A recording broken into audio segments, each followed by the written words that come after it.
नाज़रीन अस्सलाम वालेकुम। आपकी मोहब्बतों और चाहतों के साथ लियाकत नवाज़ मलिक हाज़िर खिदमत है।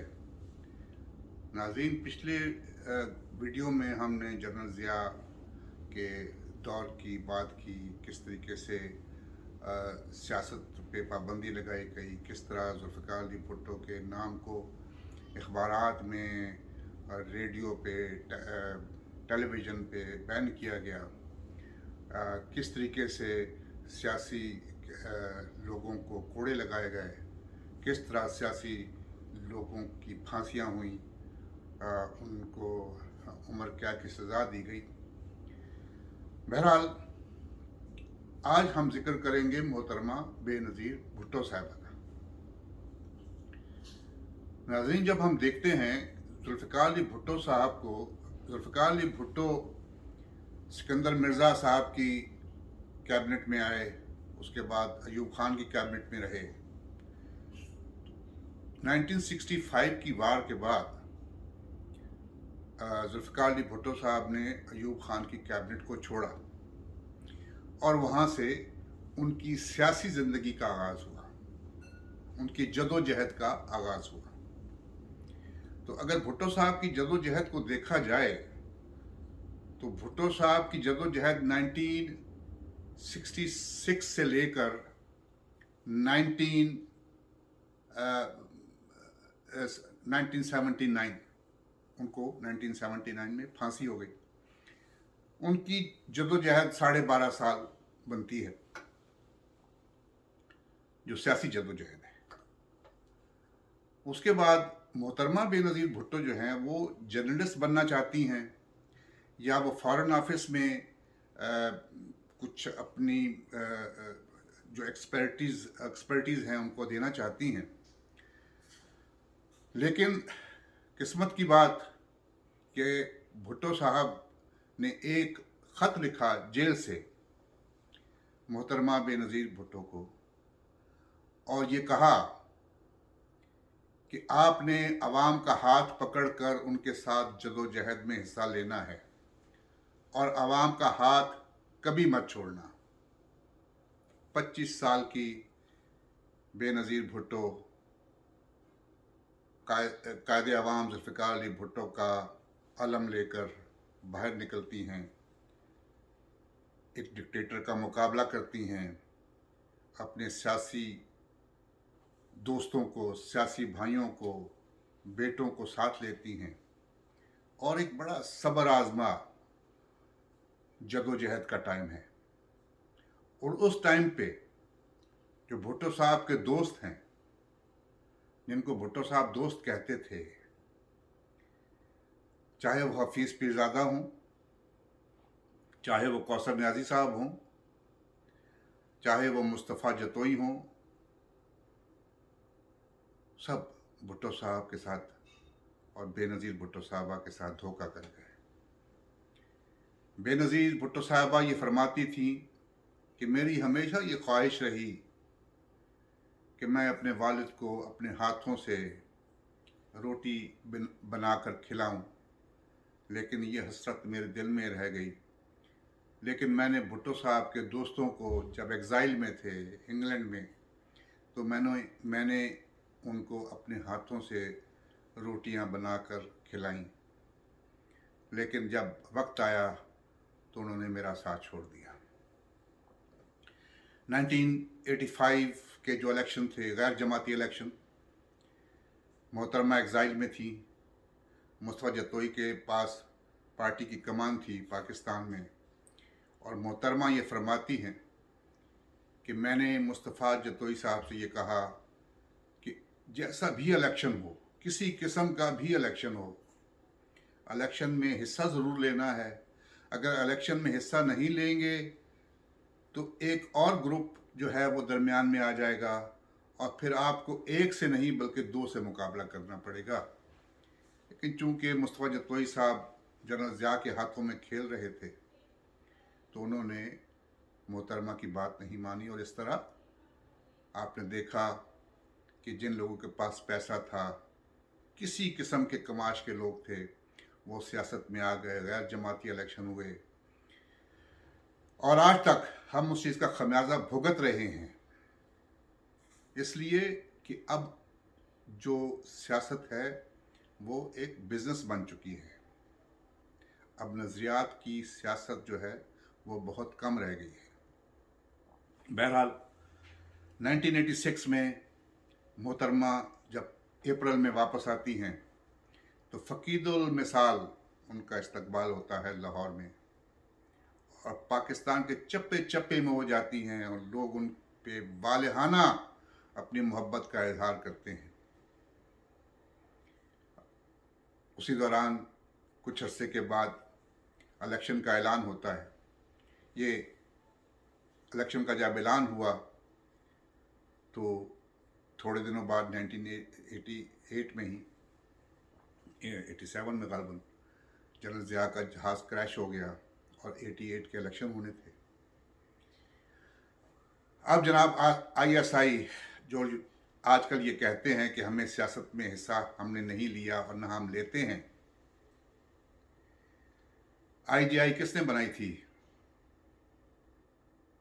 کیا حمید گل راولپنڈی PC میں اپنی سٹک ہاتھ میں پکڑے ہوئے PC کے کاؤنٹر پہ فرنٹ کاؤنٹر پہ بیٹھ کر کیا IG نہیں بنا رہے تھے؟ کیا جنرل درانی اور جنرل اسلم بیگ نے سیاستدانوں کو پیسے نہیں بانٹے تھے بے نظیر کو الیکشن میں ہرانے کے لیے؟ یہ کیا تھا؟ کیا آپ یہ نہیں سمجھتے کہ آپ نے پاکستان کے ساتھ جو کھلواڑ کیا آج تک ہم بھگت رہے ہیں؟ جس طرح آپ نے امریکہ کی جنگ میں پاکستان کو جھونکا، آج تک ہم اس کا خمیازہ بھگت رہے ہیں. IGI بنا دی گئی، سیاستدانوں کو پیسے دیے گئے، الیکشن میں دھاندلی کی گئی اور محترمہ کو بہت 10-12 ووٹوں سے اکثریت دلائی گئی. جب محترمہ کو وزیر اعظم بنایا گیا تو محترمہ سے یہ شرط رکھ دی گئی کہ وزیر خزانہ بھی اسٹیبلشمنٹ کا ہوگا اور وزیر خارجہ بھی. یہی ہوا. ہم یہاں دوستوں میں بیٹھے ہوئے تھے، محترمہ ہمارے ساتھ تھی، تو ہم نے محترمہ سے یہ سوال کیا کہ محترمہ جب آپ کو یہ معلوم تھا کہ آپ کے پاس اکثریت نہیں ہے، اتنی اکثریت نہیں ہے کہ آپ اپنی حکومت برقرار رکھ سکیں، تو آپ نے حکومت لی کیوں؟ تو محترمہ نے کہا کہ مجھ پر میری پارٹی کا بہت دباؤ تھا. ہمارے ہزاروں کارکن جو تھے وہ جیلوں میں تھے، کئی کو پھانسی ہو چکی تھی اور کئی پھانسی کا انتظار کر رہے تھے. سزائے موت اور عمر قید کی سزائیں دے دی گئی تھی، ہزاروں ہمارے تھے.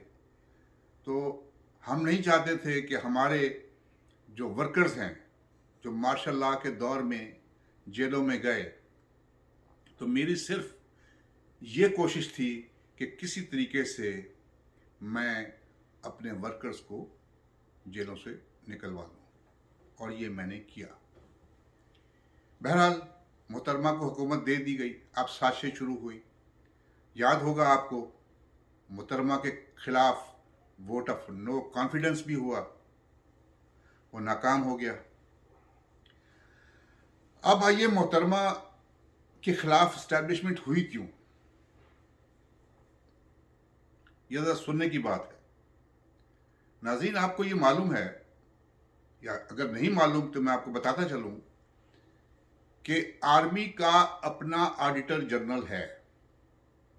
سول گورنمنٹ آرمی کو آڈٹ نہیں کر سکتی. حالانکہ جو چیزیں وہ لیتے ہیں جنگی سامان، وہ سول گورنمنٹ سے پیسے لیے جاتے ہیں. تو جب خریداری کی بات آئی تو محترمہ نے محترمہ کو کہا کہ ہمیں इतना पैसा चाहिए जो हम अपने टैंक्स और जहाज़ और चीज़ें लेनी हैं। तो मोहतरमा ने कहा ठीक है, आप हमें लिस्ट दे दें, हम चेक करते हैं दुनिया के मुख्तलिफ मुल्कों में हम उसकी कीमतें लेते हैं। तो उन्होंने कहा नहीं, हमें हार्ड कैश चाहिए, वो सौदे तो हम खुद करेंगे।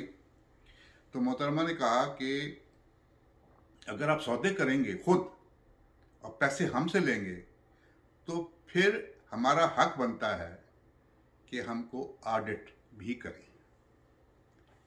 ये पहली वजह थी। दूसरी वजह यह बनी कि जब आर्मी का एक ग्रैंड डिनर होता है, हर साल एक ग्रैंड डिनर होता है जिसमें पूरी ब्रास, जो आर्मी की पूरी ब्रास जो है वो बैठी होती है, और वज़ीर आज़म को या सदर को बुलाया जाता है कि वो उनसे खिताब करे, और एक तकरीर लिख कर डाइस में रख दी जाती है कि ये तकरीर वज़ीर आज़म या सदर ने करनी है जो वहाँ पे मेहमान ख़ुसूसी है। मोहतरमा आई और उन्होंने डाइस से वो स्पीच निकाली, देखी और वापस डाइस में रख दी और फिलबदी एक तकरीर की। ये दूसरा धचका था आर्मी को। तीसरा, उन्होंने ये किया कि अटक, जो दरिया खैबर पख्तूनख्वा और पंजाब को मिलाने वाला पुल जो है उस पर चेकिंग होती है, और भी जो खैबर पख्तूनख्वा और पंजाब के दरमियान जो पुल हैं वहाँ पे चेकिंग होती है सिविल गाड़ियों की, लेकिन आर्मी की गाड़ी जो है वो चेक नहीं हो सकती थी। तो मोहतरमा ने कहा कि स्मगलिंग होती है, चाहे वो आर्मी की गाड़ी हो चाहे वो सिविल गाड़ी हो, तो क्यों ना हम हर गाड़ी को चेक करें। जो भी गाड़ी आती है तो एस्टेब्लिशमेंट को ये चीज़ नागवार गुजरी और मोहतरमा की हुकूमत ख़त्म कर दी गई और मुस्तफ़ा जतोई साहब को निगरान वज़ीर आज़म बना दिया गया। और सितम देखिए, सितम ज़रीफ़ी देखिए कि वो मुस्तफ़ा जतोई जो भुट्टो साहब का दोस्त था, एक गाड़ी भी मोहतरमा को नहीं दी गई कि वो एयरपोर्ट जाकर अब वो प्लेन पकड़ें और लड़काना जाएं। टैक्सी लेकर, मोहतरमा एक टैक्सी लेकर अपने बच्चों को लेकर, अपनी माँ को लेकर वो प्राइम मिनिस्टर हाउस से निकलती हैं। आप ये देखें कि कितनी सितम ज़रीफ़ी थी। आज हमें बताया जाता है और कि जनाब हम पाकिस्तान सियासी लोगों ने बनाया है। बार बार मैं ये कहता हूँ, जो भी सियासी लोग हैं, चाहे वो आसिफ अली जरदारी हों, चाहे वो बिलावल भुट्टो हों, चाहे वो हमजा शरीफ हों, चाहे वो मियां मोहम्मद नवाज शरीफ हों, कोई भी हो, इन्होंने पाकिस्तान को कुछ दिया ही है। ये जो नैब ज़दा आप बनाने की कोशिश कर रहे हैं, इससे पाकिस्तान कमज़ोर हो रहा है। खुदा के लिए पाकिस्तान की हिफाजत कीजिए, ये ना कीजिए कि मैं ये कहता हूँ, हबीब जालिब ने कहा था, सरहदों की न पासबानी की, हमसे ही दाद ली जवानी की। कौन सी जंग जीती आपने? पाक फौज को सलाम। मैं आपको बताता हूँ, जब ये लोग ना एक मिक्स करते हैं, मैं वाह में रहने वाला हूँ, वाह का रहने वाला हूँ। स्टूडेंट लाइफ में कोई लड़ाइयाँ हो जाती हैं, मेरे बड़े भाई जो थे थोड़े से अग्रेसिव, तो उनकी जब लड़ाइयाँ झगड़े होते थे, मेजर का कोई लड़का है, कोई कैप्टन का लड़का है, उससे लड़ाई हो गई, तो मेजर साहब या कैप्टन साहब या कर्नल साहब पूरी आर्मी का ट्रक भर के ले आते थे हमला कराने के लिए। लेकिन मैं सलाम पेश करता हूँ फौजी जवानों को कि फौजी जवान आ तो जाते थे, लेकिन वो हम पर हाथ नहीं उठाते थे। तो खुदा के लिए इस चीज़ को मिक्स ना कीजिए। फौजी जवान, जो पाकिस्तान का फौजी जवान है, जो सरहदों पे खड़ा है, जो दुश्मन का मुकाबला करने के लिए हमतन तैयार है, उसकी बात हम नहीं करते। हम उनको सैल्यूट करते हैं। हम बात करते हैं उन लोगों से जो 9 to 5 जाके GHQ में बैठते हैं और वहाँ पे साजिशें करते हैं। इंशाअल्लाह ताला अगले वीडियो में कुछ और बातें होंगी। अपनी दुआओं में याद रखिएगा। सब्सक्राइब कीजिए, शेयर कीजिए। अगर मुझसे कोई गलती हो गई है तो मुझे मेरी तसहीह करने की कोशिश कीजिए, लाइक कीजिए, लेकिन सब्सक्राइब जरूर करें। इंशाअल्लाह अगले वीडियो में फिर मुलाकात होगी। अल्लाह ताला हम सब का हामी नासिर। पाकिस्तान जिंदाबाद।